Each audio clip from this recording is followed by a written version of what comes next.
Abomination in Israel. A devotional by Leslie M. John. King Solomon committed abomination in the sight of the Lord, by marrying women from heathen nations, and going after their gods. Therefore, God divided his kingdom into two. The northern kingdom was known as Israel and the southern kingdom as Judah. There were 19 kings in Israel, and 20 in Judah. Of the 19 kings of Israel, every one of them did evil in the sight of the Lord, and out of 20 kings of Judah, there were only 8 kings, who did good in the sight of the Lord, and rest of them did evil in the sight of the Lord. Molech was national idol of Ammonites, a heathen nation. The people of this nation offered human sacrifices to their gods. Idols and idolatry was, and is, abomination in the sight of the Lord. He hated everyone who worshipped idols. He chastised the children of Israel severely, when they worshipped other gods, and set up idols for themselves to worship them. The first king of Israel after Solomon's days were over was Jeroboam. The Lord's command was that the children of Israel should not let any of their seed pass through the fire to Molech, and they should not profane the name of their God. Jehovah is the Lord. And thou shalt not let any of thy seed pass through the fire to Molech, neither shalt thou profane the name of thy God, I am the Lord. Leviticus 18:21. In order that the children of Israel may not travel to Jerusalem to worship the true God, Jehovah at the temple, Jeroboam the king of northern kingdom, which was also called the house of Israel, set up 2 golden calves, one at Dan, the northern end of house of Israel, and another Beth Haven, formerly known as Bethel, at the border between northern kingdom and the southern kingdom, and said to them that those golden calves were the gods who brought them out of the bondage of slavery in Egypt.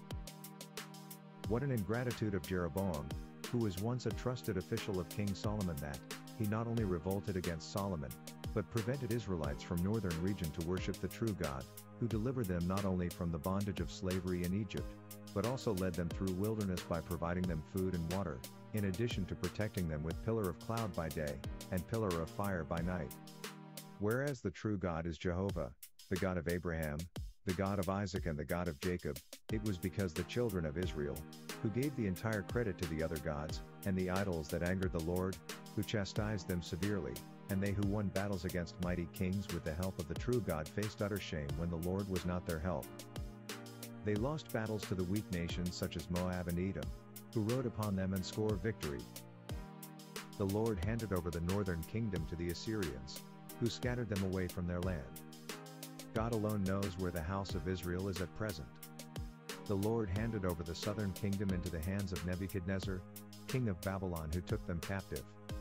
The Jews, the descendants of the tribe of Judah, and Benjamin, who were identified by the name House of Judah, remained in captive for 70 years, according to the word of the Lord, and returned to their land in 3 phases, the first one of which was initiated by King Cyrus, whom God chose to issue such orders. After the crucifixion of Lord Jesus Christ, the city of Jerusalem was destroyed by Titus in 70 AD, and he destroyed the city, nation of Israel, and their language. Hebrew became extinct fully.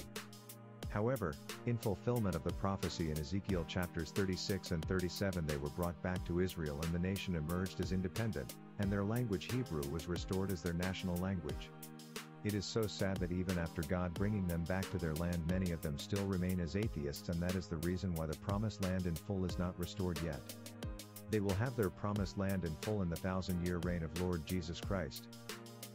The Lord protects and keeps all those who believe in him. It is so apt to sing the Psalm of David. The Lord is my shepherd. The Lord is my shepherd, I shall not want. He makes me lie down in green pastures. He leads me beside still waters. He restores my soul. He leads me in paths of righteousness for his name's sake. Even though I walk through the valley of the shadow of death, I will fear no evil, for you are with me, your rod and your staff, they comfort me. You prepare a table before me in the presence of my enemies, you anoint my head with oil, my cup overflows. Surely goodness and mercy shall follow me all the days of my life, and I shall dwell in the house of the Lord forever. Psalm 23, ESV. Thank you for listening to this devotional, titled, Abomination in Israel, written and brought to you by Leslie M. John. God bless.